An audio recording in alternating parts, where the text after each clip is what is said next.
Hey, and welcome back to Smoker Ribs. I'm going to be doing another seafood dish today. I live right here in Gulfport, Mississippi, on the beautiful Mississippi Gulf Coast, and the Gulf of Mexico is just right there.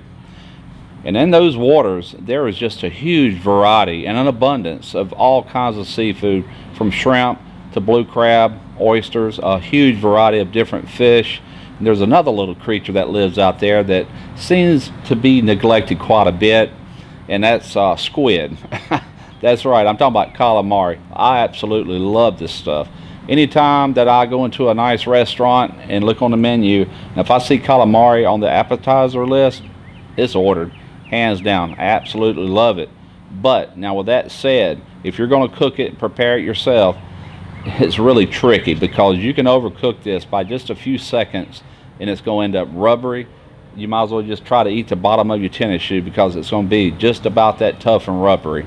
But very delicious if done right. And that's what I'm going to show you. I'm going to take you from cleaning them, which is not a very pretty sight to look at, but as we advance into the video, I'll show you after they're clean and into the frying pan. And after that, you let me know if it looks appetizing to you. All right, let's get started.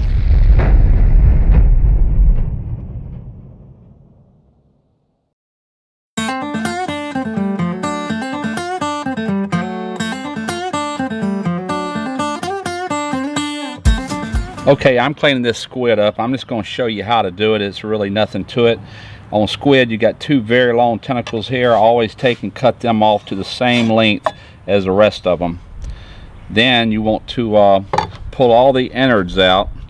I just reach up in there like this and pull them straight out, just like that. You have a quill right here on the top.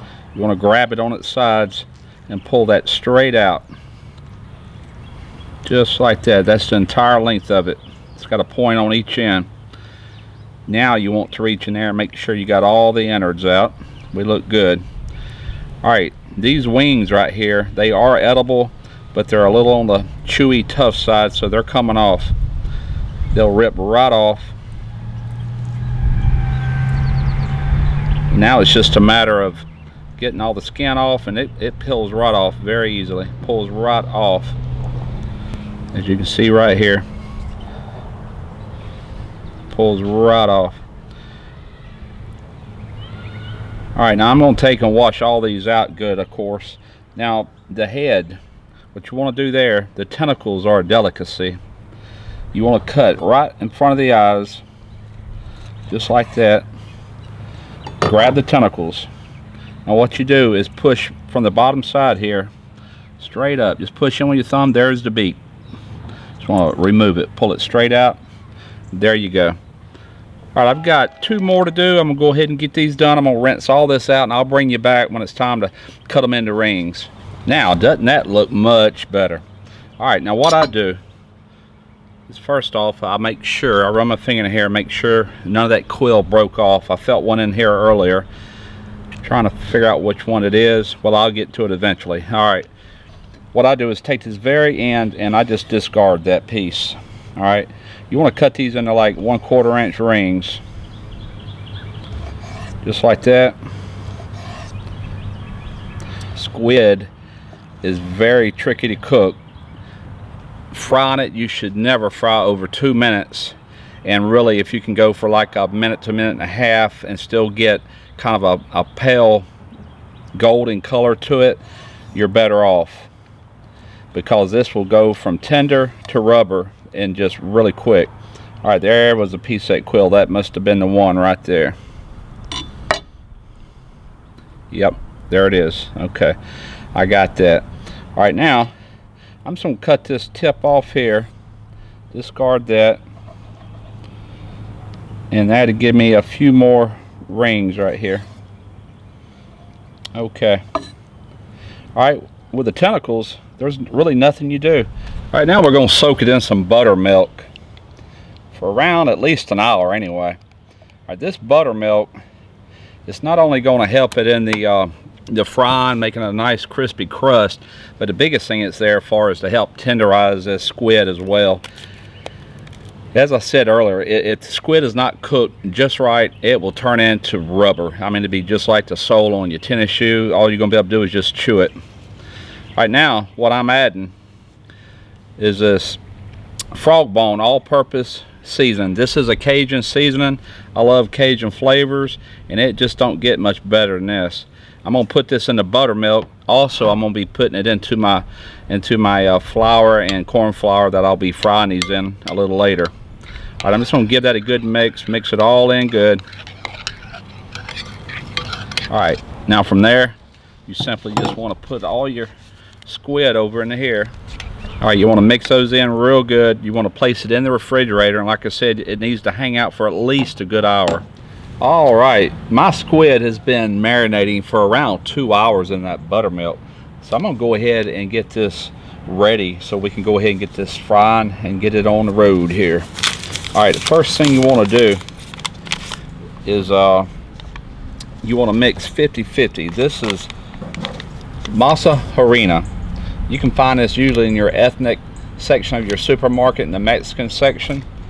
You want to go, all this is a corn flour, by the way, a real fine corn flour. You want to put about 50% of that. Then you just want to use regular all-purpose flour and use about 50% of that.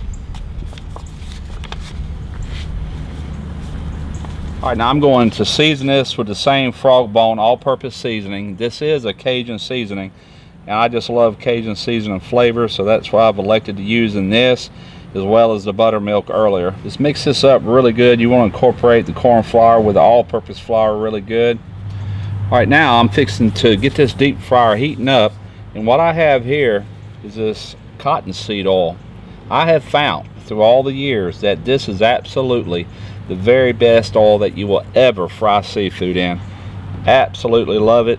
It has a high temp factor to it, similar to peanut oil, but man, it gives the seafood a great flavor, mainly because it doesn't really carry a flavor of its own. It's really, really good. All right, we got our squid. They've been marinating, like I said, for over 2 hours now, and we're simply just going to take and put these in this mixture of flours that's seasoned.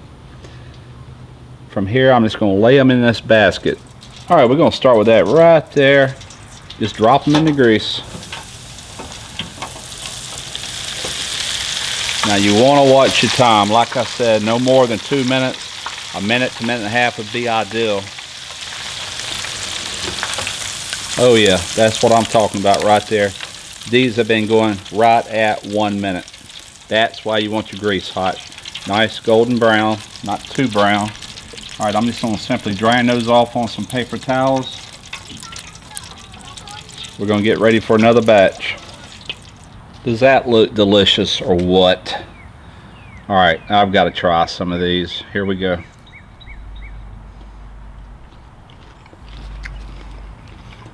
Oh man. That is freaking delicious. I still got flour all over my hands. I don't care. A little lemon. This marinara is really, really good. I didn't heat it up. I spooned it right out of the jar. You could heat it up if you would like to. Totally up to you. Excellent. Until next time, smoky ribs.